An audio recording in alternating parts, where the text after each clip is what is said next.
nós, estudantes do Ensino Médio Inovador da Escola de Educação Básica Governador Heriberto Wilson, em parceria com o projeto Ponto de Cultura, Escolinha de Cinema, Projeto Social Abadeus, desenvolvemos um projeto que se chama Políticas Públicas.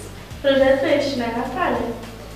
Que inspirou a criação do jornal Repórter Estudantil e que hoje aborda 4 eixos escolhidos pelos próprios estudantes, sendo ele educação, Segurança, saúde e maioridade penal. O tema educação foi escolhido porque o Brasil apresenta índices baixos comparado aos demais países. Segundo a BBC, em um ranking dentre 40 países, o Brasil encontra-se em penúltimo lugar, somente estando na frente do México e da Indonésia. Bom dia, estamos na Secretaria de Educação em Criciúma com a secretária de Educação, Rose Renault. Bom dia, Rose.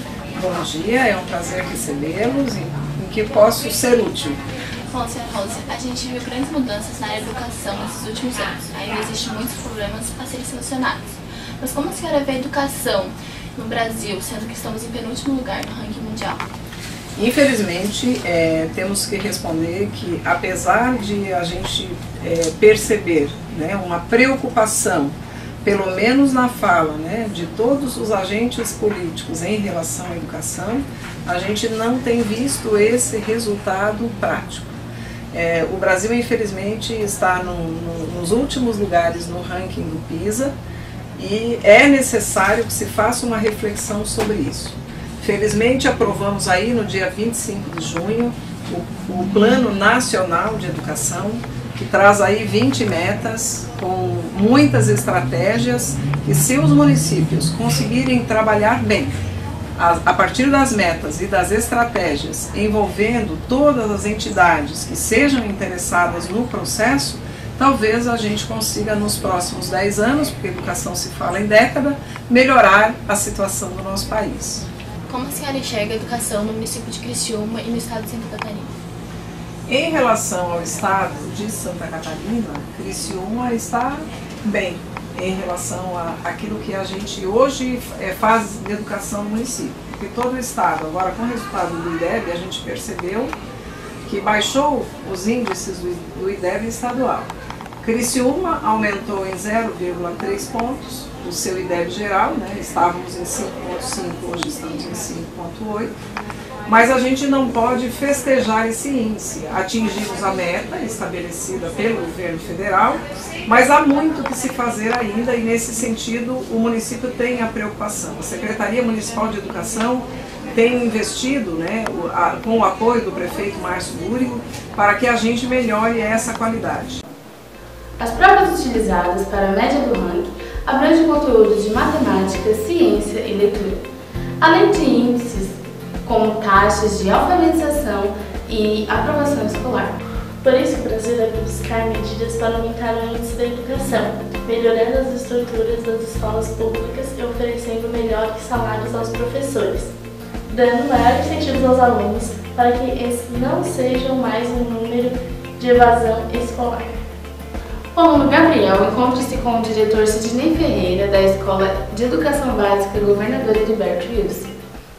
Bom dia, meu nome é Gabriel Gonzeira e estou no Colégio Heriberto Wilson para entrevistar o diretor Sidney Ferreira. O senhor pode nos falar um pouco da história do Colégio Heriberto Wilson? O Colégio Heriberto Wilson, né, esse ano completou 53 anos. Ele foi fundado em 1961, né, pela comunidade, né, que era os mineiros, né, principalmente, né. Começou com 5 salas de aula, tá, e com a diretora Zucelma Pouvas Carneiro, tá, e praticamente quem frequentava essa escola era um filho de mineiros, né. A escola teve esse nome, governador Heriberto Wilson, que era o governador naquela época, né, e aí Santa Catarina estava em crescimento e desenvolvimento, né, então foi em homenagem ao governador, que em 1972, né, ele faleceu. E a sua gestão? A minha gestão, né, eu comecei como assessor de direção em 2008, né, participando da gestão escolar. Em 2011, né, eu assumi a direção, né, da Escola Governador Heriberto Wilson, né, junto com a Fabiana e a Roseli. Né. E a partir desse momento a gente sempre procurou trabalhar, né, em prol do aluno, do crescimento, a perspectiva do futuro que a gente quer dar para nossos alunos, juntamente com os professores, né, o corpo diretivo da escola, o pedagógico, né, trabalhando em função do aluno, né, preparando o aluno para um futuro melhor. Então essa é a visão da nossa escola, né, a visão de preparar o aluno para o futuro. Uma aposta para a melhoria na educação é o ensino médio inovador, que vem oportunizando ao aluno maior tempo na instituição e vem oferecendo oficinas diversas, além do período regular. Chamamos agora o aluno David, que se encontra com Ronivon Teixeira, coordenador do EME, para dar maiores informações sobre o assunto. Poderias falar o que é basicamente o EME?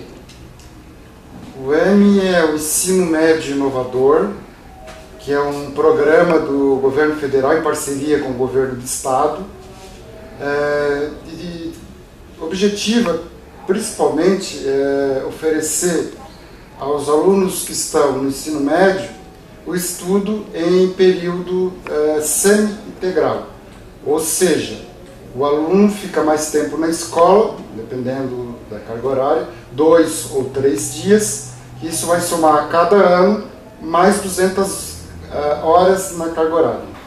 As metas planejadas para o EME foram atingidas com sucesso até agora? Todas as metas praticamente foram atingidas. Por quê? Para o ano é sempre feito um planejamento que se chama plano de reestruturação curricular. Ou seja, no final do ano todos os professores se reúnem e fazem o planejamento para o ano seguinte.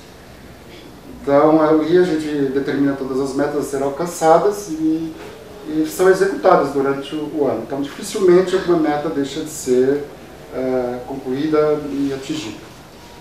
A dificuldade que nós temos com relação a metas é referente à evasão.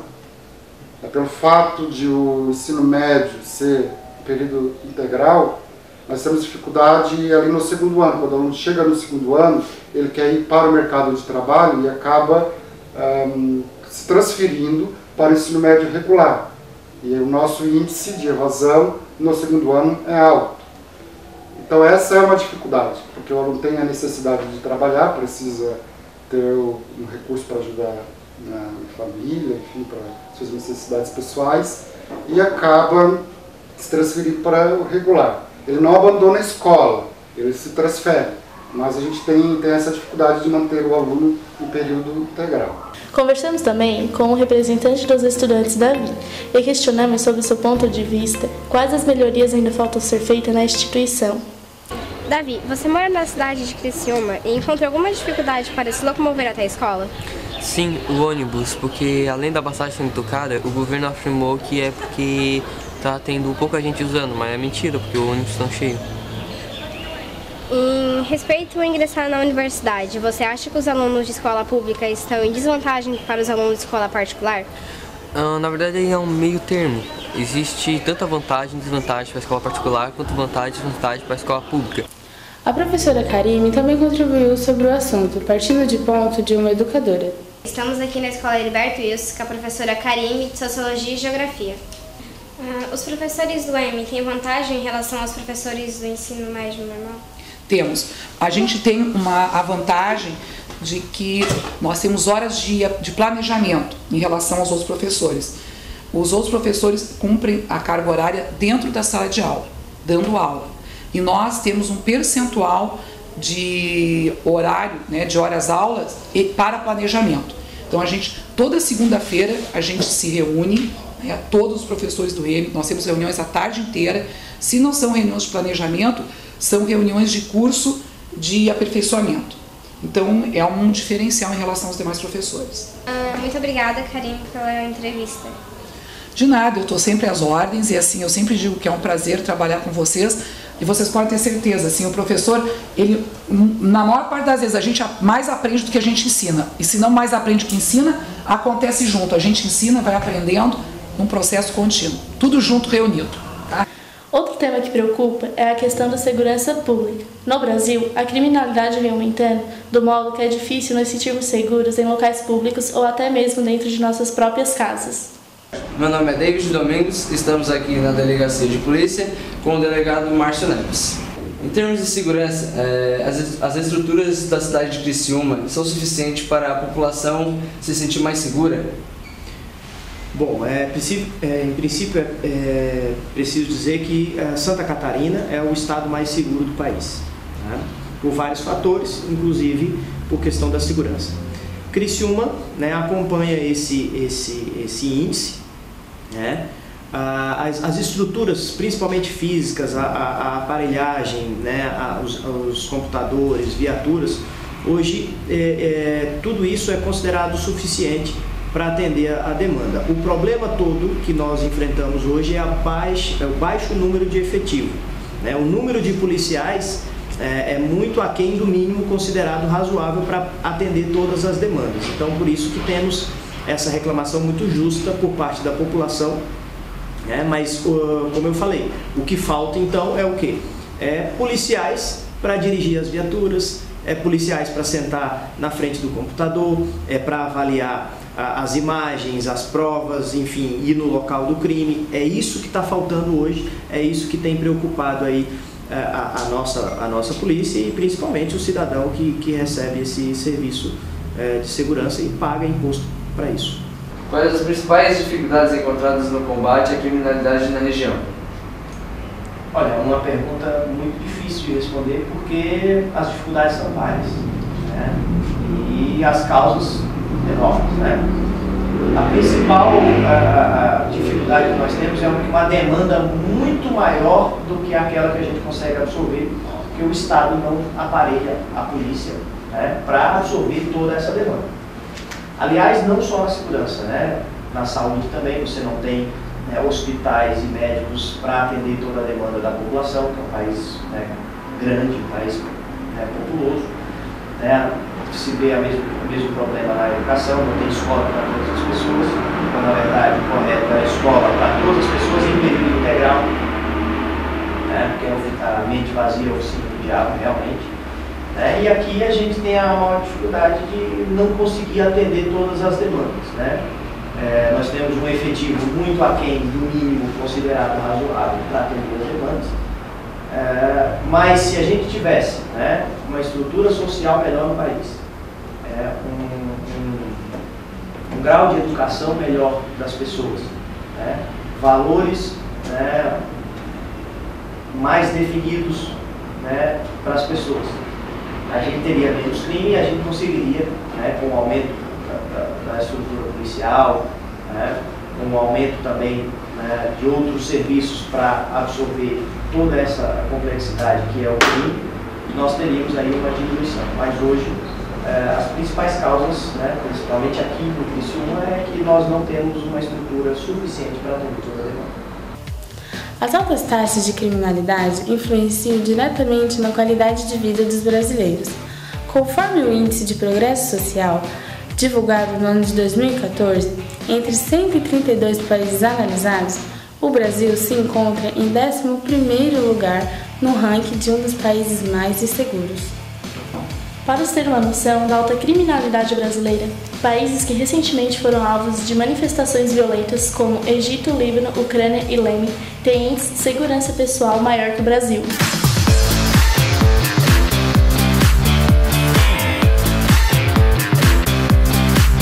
É realmente assustador. Mas a quem podemos atribuir essa grande insegurança vivenciada pelos brasileiros? Alguns culpam os políticos, outros o poder judiciário, a ineficácia das leis e a falta de estrutura da força policial.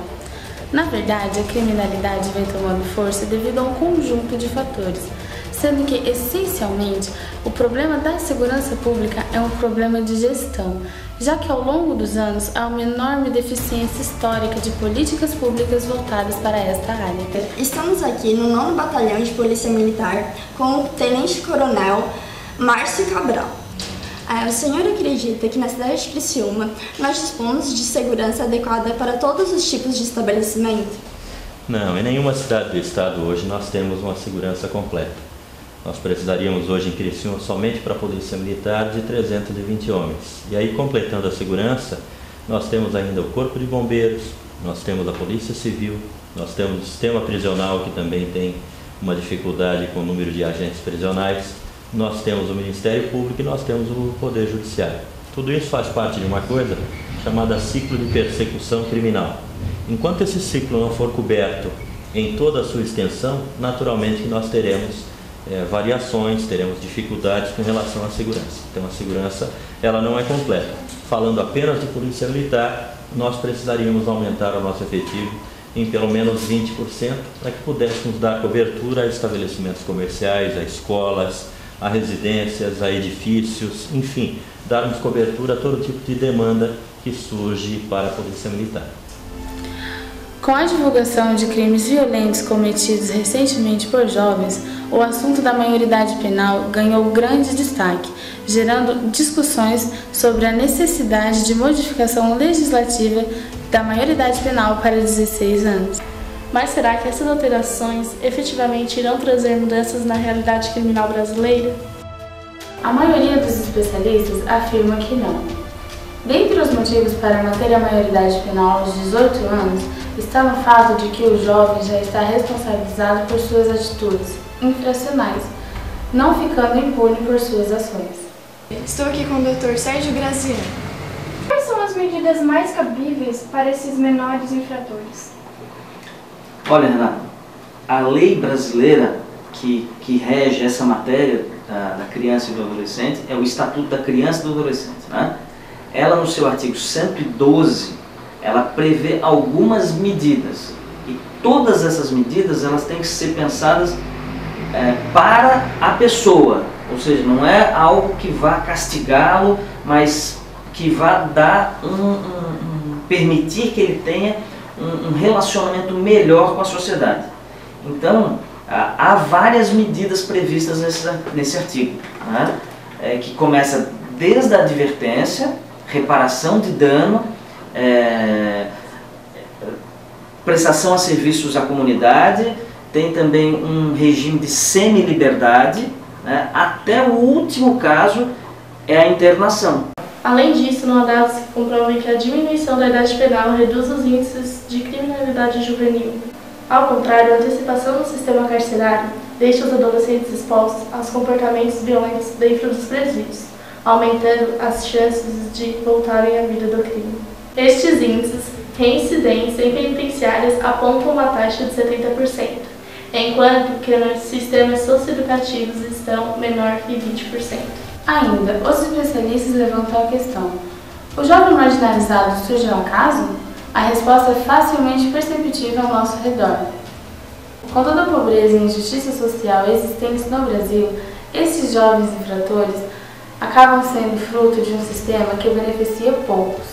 E o fato de reduzir a maioridade penal iria somente transferir o problema, já que para o governo é mais fácil punir do que buscar meios de garantir os direitos básicos desses jovens. Em questão aos 16 anos que as pessoas já podem estar votando, escolhendo quem vai ser o governante, e a maioridade penal ela só até os 18, sendo que aos 16 já tem essa responsabilidade. Por que antes disso, antes dos 18, eles não podem ter a responsabilidade criminal de estar perante a lei? Eles não estão sendo responsáveis, isso. Veja, Renata, essa é uma situação bastante interessante, mas eu poderia dizer mais ou menos o seguinte: é quase uma falsa polêmica. Né? Por que eu te digo isso? Porque assim, na vida nós temos vários critérios. Um desses critérios é o critério idade para diversas situações que nós temos na nossa vida. Vou te dar um exemplo. Você, por exemplo, pode começar a trabalhar aos 14 anos, certo? Mesmo trabalhando aos 14 anos, você não comete um crime que é relacionado à organização do trabalho. Está entendendo? Então existem crimes que é em relação à organização do trabalho, mas você não comete crime desse tipo, porque tem 14 anos. Você pode cometer um fato desse e ser responsabilizado, essa é uma diferença muito importante, ser responsabilizado por esse ato. E no Brasil você pode ser responsável por atos infracionais a partir dos 12 anos de idade. A partir dos 18 você tem outro tipo de sanção, né? Então até os 18 medidas socioeducativas. A partir dos 18 são outros tipos de sanções, principalmente a prisão, né? E no Brasil você tem esse critério, veja bem, critério, idade para diversas situações. Por exemplo, você não pode ser presidente da República se você tiver idade inferior a 35 anos de idade. Você não pode se candidatar a alguns cargos eletivos com 18, outros com 21, no caso do presidente 35. Está entendendo? Você, por exemplo, você pode se emancipar civilmente. O que é emancipação? Você tem responsabilidade civil abaixo dos 18 anos. Por exemplo, você pode casar antes dos 18 anos, com autorização dos pais. A partir desse momento você se emancipa. O que significa isso? Você se torna responsável civilmente. Qual é a consequência disso? Você pode realizar contratos, por exemplo. Então você pode, por exemplo, assinar um cheque. E ao assinar um cheque, você pode cometer o quê? Um estelionato, se você der um cheque sem fundo.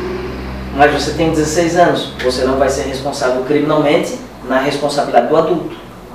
Então dizer que com 16 anos eu voto, mas eu não sou responsável por crime eleitoral, não é uma polêmica, porque isso é possível. Porque votar é uma faculdade, é uma opção dos 16 aos 18, não é uma obrigação. E a partir dos 18, então, você tem algumas outras obrigações. A saúde também se tornou um dos temas mais discutidos na atualidade, pois presenciamos situações impossíveis de ser aceitas, não é mesmo, Natália? Sim, Renata. Um estudo publicado pelo Conselho Federal de Medicina aponta que 93% dos brasileiros avaliam o serviço de saúde do país, seja ele público ou privado, como regular, ruim ou péssimo. Para os que utilizam o Sistema Único de Saúde, o SUS, o percentual de insatisfação é de 87%. Meu nome é Vitória Carvalho e estamos aqui com o seu Ademir. Seu Ademir, o senhor está aqui com uma acompanhante. Quanto tempo o senhor se encontra aqui? Já estou aqui há uns 45 minutos já. Você está acompanhante de quem? Minha esposa. A sua esposa, ela se encontra com que problema, assim? Na verdade, ela estava no serviço, aí ligaram que ela estava com pressão alta, aí trouxeram ela para cá e eu saí do meu serviço também e vim para fazer as documentações dela e acompanhar ela. Segundo dados do site Veja, uma das principais queixas em relação ao SUS é o tempo que o usuário leva para ser atendido. Segundo estudos, 30% dos entrevistados estão na fila de espera ou possuem algum familiar nesta situação.